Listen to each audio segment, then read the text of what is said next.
How modern-day slavery in the Congo powers the rechargeable battery economy.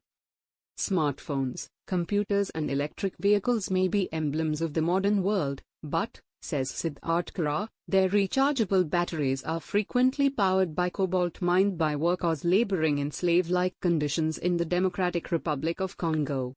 Kara, a fellow at Harvard's T.H. Chan School of Public Health and at the Kennedy School, has been researching modern-day slavery, human trafficking and child labor for 2 decades. People are working in subhuman, grinding, degrading conditions.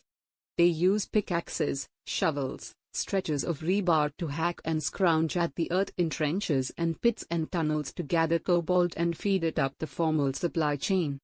What's more, Kara says, cobalt is toxic to touch and breathe, and there are hundreds of thousands of poor Congolese people touching and breathing it day in and day out.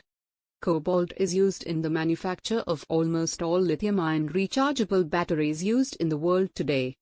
There's complete cross-contamination between industrial excavator-derived cobalt and cobalt dug by women and children with their bare hands. Industrial mines, almost all of them, have artisanal miners working, digging in and around them, feeding cobalt into the formal supply chain. Rather than renouncing cobalt entirely, he says people should focus on fixing the supply chain. Some 20,000 people work at Shubra artisanal mine in the DRC, in shifts of 5,000 at a time. The DRC produced approximately 74% of the world's cobalt in 2021.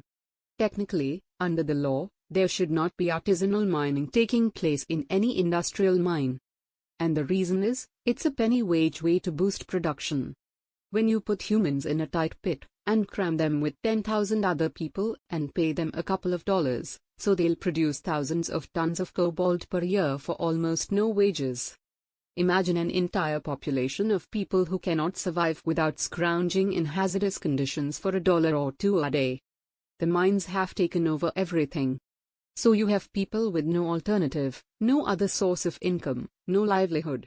And if they choose the latter, that means bringing all their kids into these toxic pits to dig just to earn that extra 50 cents or $1 a day. That could mean the difference between eating or not. There are probably 10,000 to 15,000 tunnels that are dug by hand by artisanal miners. None of them have supports, ventilation shafts or rock bolts. And these tunnels collapse all the time, burying alive everyone who is down there, including children. And these stories never get out of the Congo. There's money to be made in every corner and every direction. Sometimes they're called commandos and they will abduct children, traffic children, recruit children from even other parts of the Congo. Corruption is a big part of the problem. That's what allows so much of this abuse to persist. The first democratically elected president of the Congo, in 1960, Patrice Lumumba, made a pledge that the country's immense mineral riches and resources would be used for the benefit of the people who live there. And in short order, within 6 months, he had been deposed, assassinated, chopped to pieces, dissolved in acid and replaced with a bloody dictator, a corrupt dictator who would keep the minerals flowing in the right direction.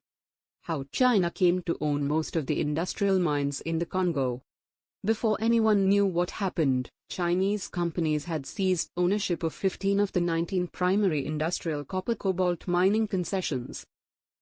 They have about 70–80% of the refined cobalt market and probably half of the battery market. Some justice to bringing those voices out into the world that can scarcely function without the suffering of the Congolese people.